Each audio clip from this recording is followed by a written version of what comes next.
Hey gang, it's Ted Grodlin with today's TEDcast, and today I wanted to talk about what has happened in the last year with all of our pricing that has happened across the industry and what happens to a company who doesn't really keep up with it, okay? And I'm going to use a worst case scenario. Maybe that's you. Hope not. Hopefully it's not, but there are plenty of companies I'm talking to who haven't kept up.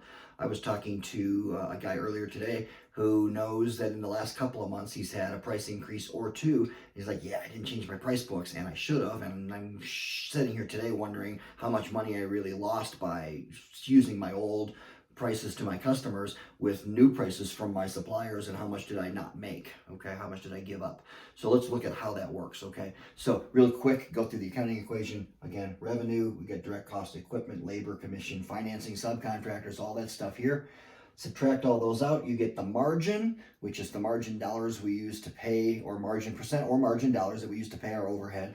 The overhead is sitting here. Those are all the bills we have to pay, whether we do any business or not. And then, of course, there's the net profit that's left when you're done. So we're going to assume, for the purposes of this video, that the overhead has not gone up. We're also going to assume that your labor and commission and financing and stuff has not gone up. We know that's not true because we know there's been inflation. We know, for example, you're paying more for fuel now than you were a year ago. So in some places, it's just about doubled for that one line item. We know insurance and all that stuff has gone up also because there's inflation all over the place. For the purposes of today, we're going to assume that all that stuff stayed the same and the only prices that changed were from your equipment suppliers. Because if we try to start including everything, it gets really super complicated and we can't get there.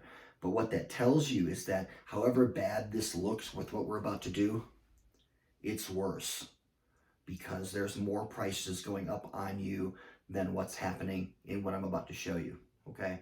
So let's go back, rewind a year, and what a company might have been charging a year ago. They had a price book built, they were really proud of it, or they didn't. We didn't have a price book, but they were just like, oh, this is what everybody charges for this. Somehow or another, they're giving a price for a system for $7,500, okay? And their equipment was costing them around $2,000. I'll just say $2,000. They're paying labor $600. They're paying commission $600. They're paying $525 for financing, and they're paying $375 for a crane or an electrician or something for that job, okay? So they make $3,400 left over.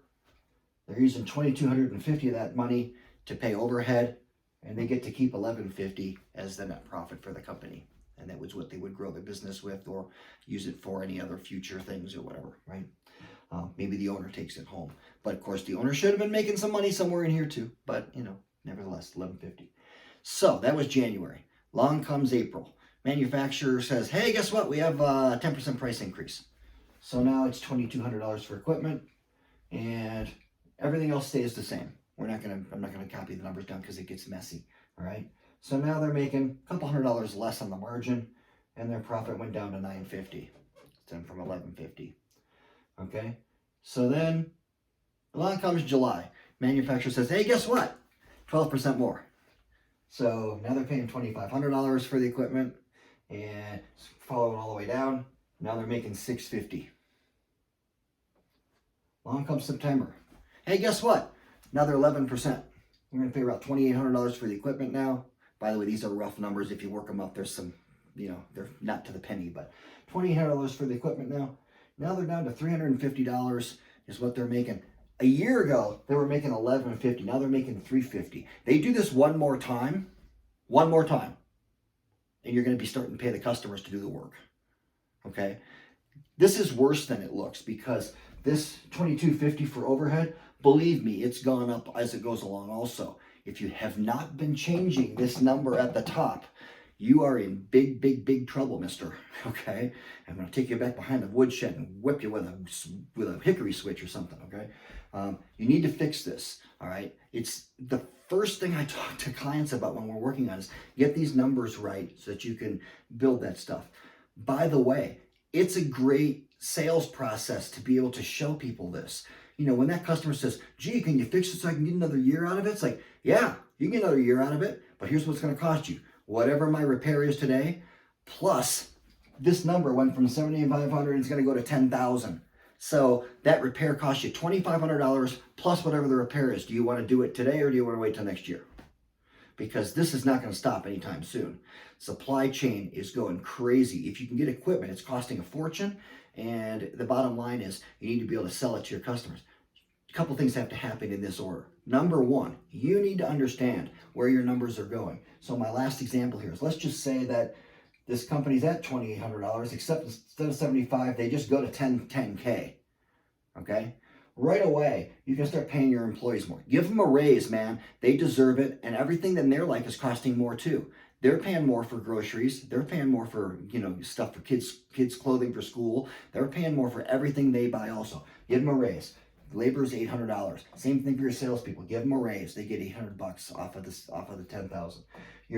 By the way, your insurance guys your finance company's charging you more, and your subcontractor's probably not charging $375 now like he was last year. He's charging $500 now, so he gets paid more. Everybody makes more money, and here's the funny part.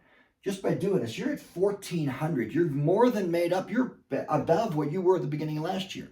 Now, how do you get there? Well, you have to make it worth it. So you have to build a company that's worth 10K, not 7,500. Okay, and so that's all perception. So when I'm working with people, we work on numbers. Understand this. Second thing is, how do we sell it? What's the sales process you have to develop so that your people can understand how to present to customers, so that the customers will go, that makes sense, and they'll just buy it from you. Okay, so we do those two things in order. We also talk about marketing and stuff like that. Now, how do you get there?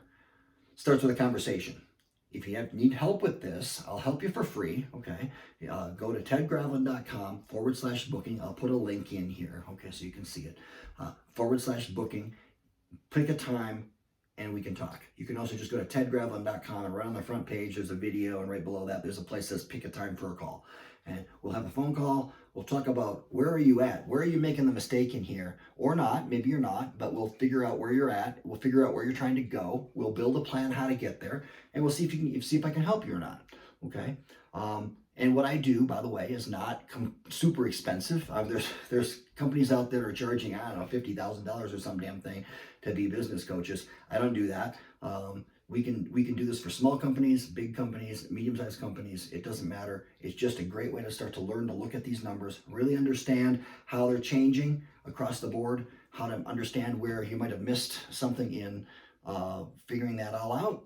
And that's where we're going to get you from this company here, you might have been doing okay a year ago. Now it's struggle, more struggle, more struggle, more struggle. I'm telling you, one more time, this company's out of business very quickly. Okay, it's going right down the tubes very fast, because you cannot ignore this stuff. And you may be a really great service tech, you may be a great installer, you may be a great sales guy, you may be great at all that stuff, but if you don't know this, you're in big trouble. Okay, so again, tedgravlin.com, click the link, we'll get a phone call, and we'll talk soon.